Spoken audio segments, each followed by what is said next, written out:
Olá pessoal, tudo bem? Hoje nós começaremos uma revisão para o Enem que está por chegar. É muito interessante porque alguns alunos me perguntam assim: professora, como é que eu devo estudar, né, a parte de língua portuguesa, vamos dizer assim, para o Enem? Pessoal, a primeira coisa, tá, é justamente parar, pensar e refletir sobre quais são as competências solicitadas, né, nesta prova chamada Enem, tá certo? O que significam as competências e também as habilidades? Quando o conteúdo ele é formatado, digamos assim, nesta prova do Enem, espera-se que o aluno, tá, que está ali fazendo aquela prova, ele possa ter a habilidade, tá, de reconhecer alguns aspectos linguísticos. Por isso mesmo que nós temos competências e habilidades. Então, espera-se, por exemplo, tá, que o aluno ele tenha a competência de compreender textos diversos, mas não é só compreender textos diversos, é compreender de que forma ou de que formas esses textos eles são escritos. A exemplo, objetivos do texto, tá? O nível de linguagem utilizado naquele texto, reconhecer, por exemplo, que mesmo, né, sermos pertencentes aí à língua portuguesa, ou seja, o meu código linguístico é a língua portuguesa e o seu também, que a língua ela é utilizada de maneiras o quê? Diversas. Por isso mesmo, variantes linguísticas, não é? O que mais, professora? É necessário que o aluno ele reconheça dentro de uma produção textual, né, qual é o contexto em que aquele texto foi escrito, por exemplo, né? Isso tem muito a ver com a autoria, tem muito a ver com o contexto social, tem muito a ver com o contexto histórico, tá certo, pessoal? Então, veja, a gramática, uma vez que eu sou professora de gramática, você já me conhece aqui na Sala do Saber, né? A gramática, ela não é uma gramática tradicional como aquela a que nós estamos acostumados, não é isso? Onde você estuda lá sujeito, verbo, predicação verbal, complementos verbais, sintaxe de regência, de concordância, tá? Então, para tudo, porque agora, nessa super revisão, nós vamos pensar um pouquinho sobre o universo do Enem e como é a nossa prova de língua portuguesa. Tudo bem, pessoal?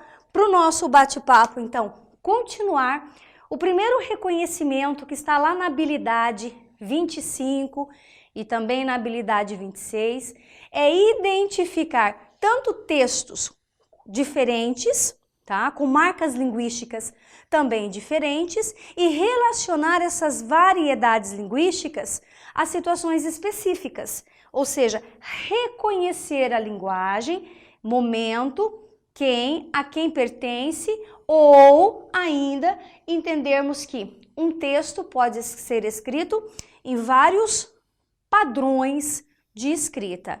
Professora, estou confuso, estou confusa. Espera lá, a gente já dá um jeito nisso.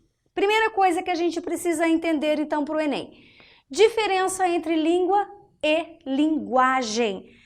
Espera lá, língua e linguagem não significam a mesma coisa? Não significam a mesma coisa. O que é a língua? A língua é o código linguístico, tá? O código linguístico. O que é um código, pessoal? Código é aquilo que se convenciona, tá? É aquilo que se convenciona, é aquilo que se combina. Por exemplo, qual é o nosso código neste momento?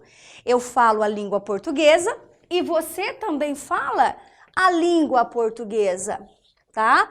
Então, a língua portuguesa, vamos lá, a língua portuguesa é o nosso código linguístico, não é isso? Se eu falar um código diferente do seu, não existe o quê? Comunicação, tudo bem? Então, se nós formos pensar território brasileiro, o nosso código é a língua portuguesa. Então, quem mora no sul vai usar a língua portuguesa, quem mora no norte, nordeste, noroeste, centro-oeste é o quê? A língua portuguesa. Agora, o que acontece? Se a gente for parar para pensar, todo mundo usa a língua portuguesa da mesma maneira?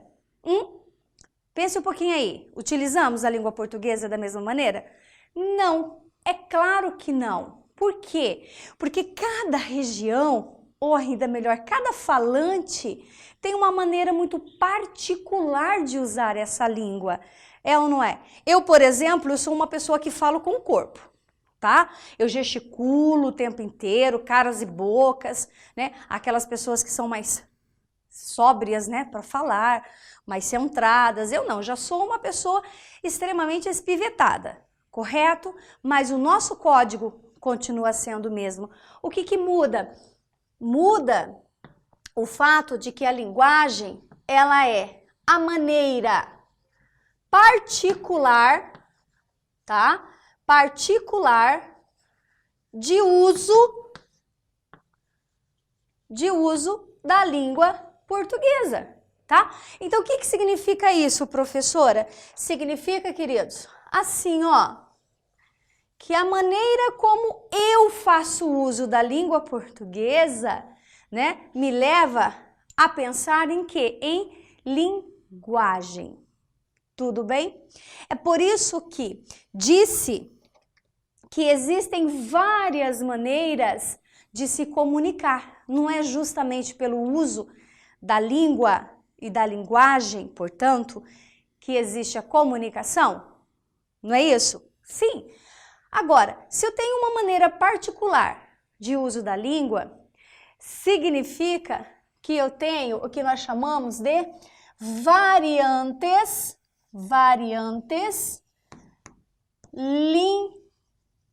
linguísticas. Vamos anotar aqui, ó, as variantes linguísticas. Ok? Então, vamos entender o que são essas variantes linguísticas. Se a língua portuguesa, ela é o código, vamos dizer assim, o código convencionado. E se ela é usada de maneiras particulares, nós temos que compreender o seguinte, que cada região, por exemplo, que cada povo, coloquemos assim, ou grupo ainda de pessoas, né, utiliza, né, ou se utiliza dessa língua de maneira diferente. Até porque a língua, ela mudou, tá? Ela mudou. A língua não, a linguagem, né? Ela acaba mudando de época em época e até mesmo a língua sofreu algumas interferências. É por isso que nós falamos que as variantes linguísticas, elas acontecem por alguns motivos. Por exemplo, nós temos uma variante linguística chamada de regional, tá? Variante linguística regional. Professora, o que é uma variante linguística regional? A variante linguística regional, ela diz respeito ao lugar, tá? Ao lugar, tá? Ela é regional ou chamada também, pessoal, de geográfica, tá? Vou colocar aqui embaixo, ó, geográfica. Ok? Vou colocar aqui assim, vamos pegar alguns gizes coloridos, né, para ficar um quadro bonito para nós. Essa variante linguística chamada de regional ou geográfica, ela tem a ver com o lugar, ok? Com a região. Que lugar e que região, profs? O lugar ou a região onde o falante mora, ele reside. Por exemplo, vocês acham que quem mora no sul fala da mesma forma de quem mora no Nordeste? Com certeza que não. Por exemplo, nós temos algumas diferenças de vocabulário. Nós não estamos falando aqui de acento, de sotaque, de som, de fonética, tá, queridos? Porque isso é muito característico, não é isso? O paranaense puxa o R, não é isso? O portão, né? O carioca já vai fazer um R mais aqui, ó, gutural, portão, né? Um chiadinho. Nós não estamos falando disso. Nós estamos falando, por exemplo, sobre a mandioca. A mandioca, por exemplo, ela é conhecida como aipim e como macaxeira ainda, né? Aqui em alguns lugares se fala piá, em outros lugares se fala o quê? Menino, não é isso? Então, percebam que essa variante linguística, ela diz respeito à região, ao lugar onde o falante reside. E essa é uma forma de identidade, essa é uma forma de identificação deste falante. Não é interessante, pessoal, que nós entendamos isso? Por quê? Porque isso é respeitar o outro. Agora, isso também, ou a variante linguística, ela não é só regional ou geográfica, ela é também o quê? Social, ok? Ela também é social. E por que ela também é social, professora? Porque ela tem a ver com quem eu sou na sociedade, ok? A variante linguística, ou seja, a linguagem utilizada, lembra aquele uso particular, ela também nos identifica, tá? Como pessoas, ainda, até mesmo como, vamos colocar nível, né? Nível social, vamos colocar aqui para você, como nível social, felizmente ou infelizmente, eu vejo isso de ambos os lados, a maneira como a pessoa faz esse uso da língua também nos remete àquela ideia, puxa vida, aquela pessoa é alguém mais ou menos escolarizada, não é? Pelos erros, pelas palavras que são, vamos dizer assim, engolidas, faladas pela metade, correto? Então, essa variação social, ela tem a ver com o nível, tem a ver com o status, tem a ver com o seu, vamos dizer assim, não vou falar poder aquisitivo, porque não é isso, ok? Mas ela tem a ver com o nível de escolaridade, inclusive, certo?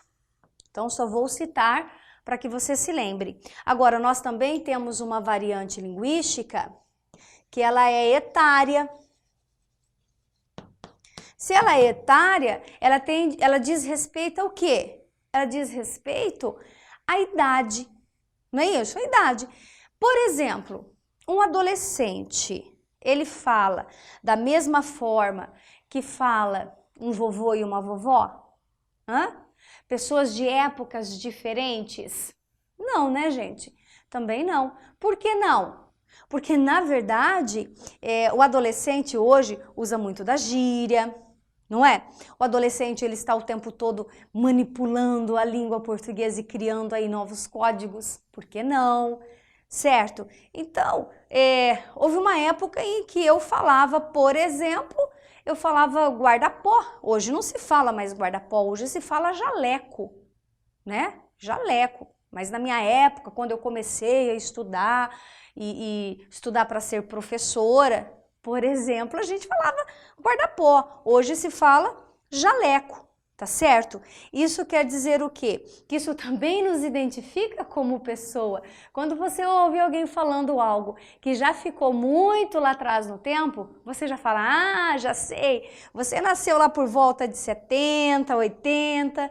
Por quê? Porque a nossa linguagem, a nossa escolha linguística, ela vai acabar denunciando, né?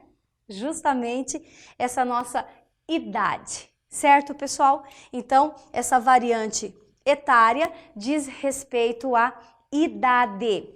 Mas nós também temos uma outra variante, que é uma variante histórica. A histórica. Tá? O que é uma variante histórica, professora? É a língua que muda com o tempo.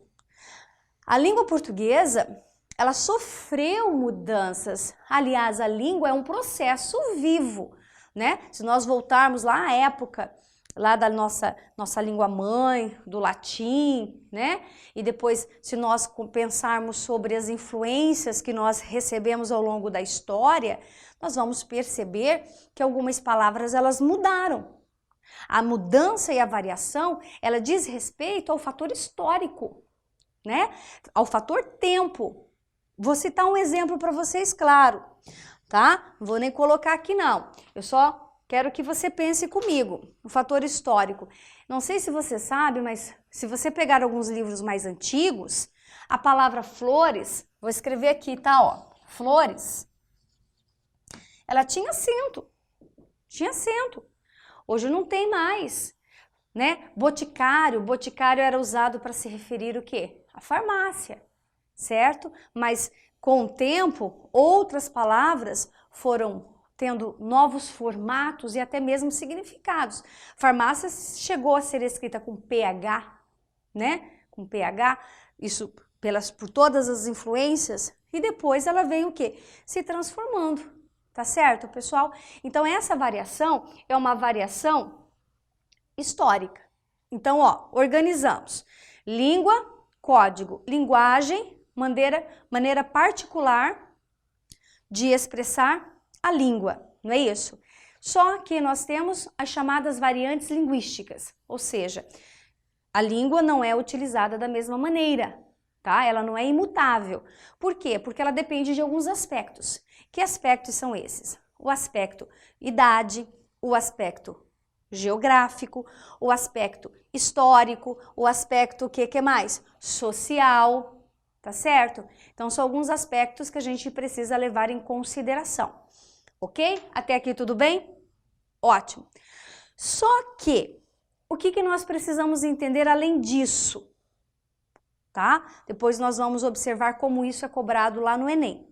Tá bom? Dentro das habilidades 25, das habilidades 26, e também entram 27, 21 e também a habilidade 22. Então, são várias habilidades que estão imbricadas nesse conteúdo.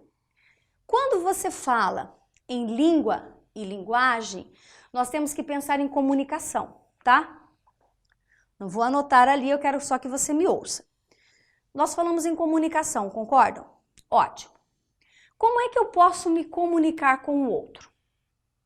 Eu posso me comunicar em forma de quê? Se eu disser assim para vocês, se eu colocar aqui no quadro, vou pegar aqui até um coloridinho. Se eu falar assim, ó, aqui para vocês. Eu me comuniquei? O que eu estou dizendo para você? É um gesto de carinho, não é? Não é isso? Correto. Então, nós sabemos que a comunicação, ela perpassa por uma série de maneiras, tá? Então, é por isso que a gente fala que existe a linguagem. Vou até colocar aqui. A linguagem que pode ser verbal, não verbal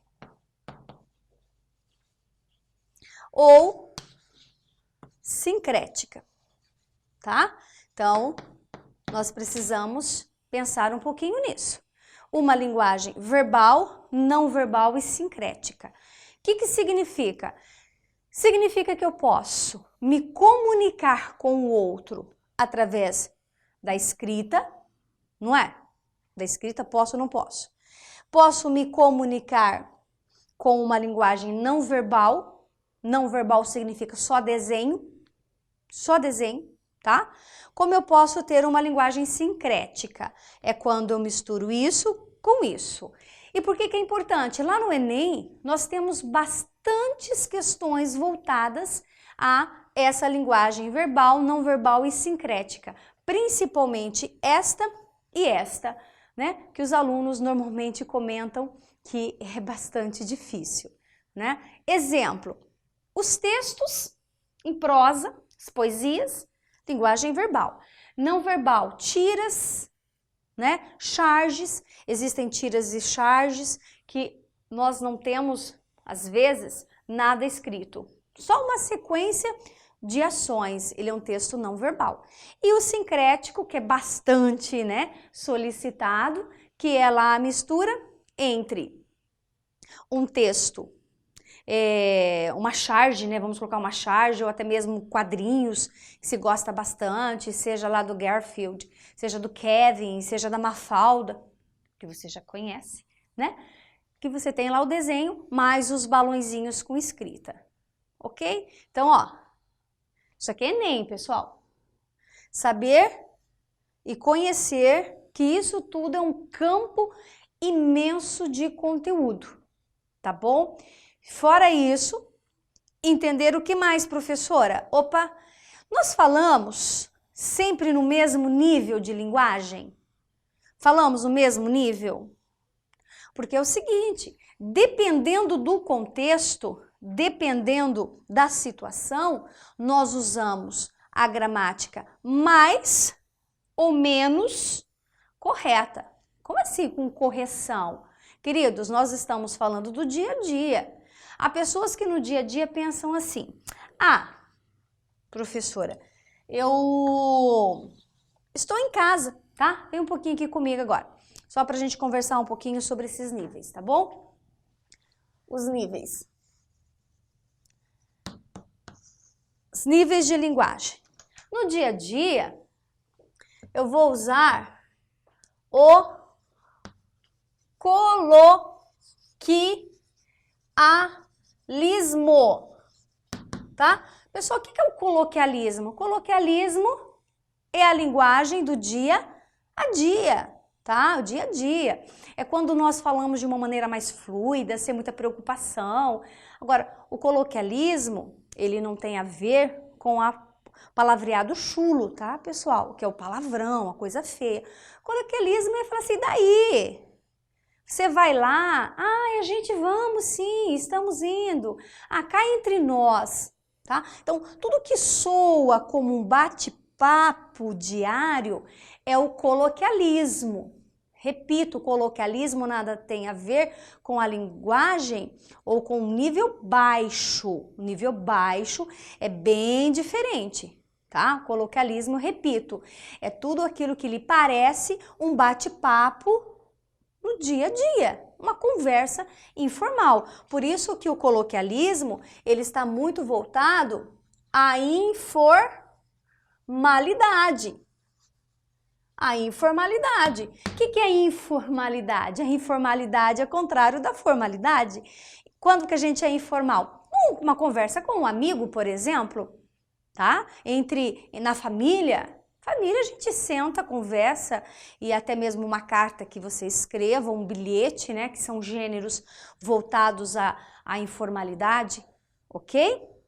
Agora, nós também temos uma linguagem culta, ok? A linguagem culta. A linguagem culta vem lá na outra ponta. A linguagem culta, ela diz respeito a um grau, primeiro, de formalidade, tá? Formalidade, vamos colocar aqui, ó, formalidade. Ou seja, uma palestra, na apresentação de um trabalho, de uma tese, você não pode achar que o público é o seu amigo, tá? Então, tudo depende também do que? Do público-alvo, de quem fala e para quem fala. Então, é sempre uma pergunta a ser feita. Eu estou falando para quem? Não é isso? Eu estou falando com qual objetivo? Certo? Então, o nível, ele é escolhido levando em consideração este contexto, né? Eu, falante, né, emissor, tenho quem como meu receptor? Então, uma linguagem culta é aquela linguagem que prima pela formalidade. E a linguagem culta, ela também tem a ver com a norma padrão. Pessoal, estou usando todas essas denominações para vocês entenderem isso lá na prova do Enem, tá? O que é a norma padrão? A norma padrão culta da língua portuguesa é o seu melhor português, é a sua gramática, vamos dizer assim, cuidada com muito carinho, para não cometer erros, para não cometer deslizes.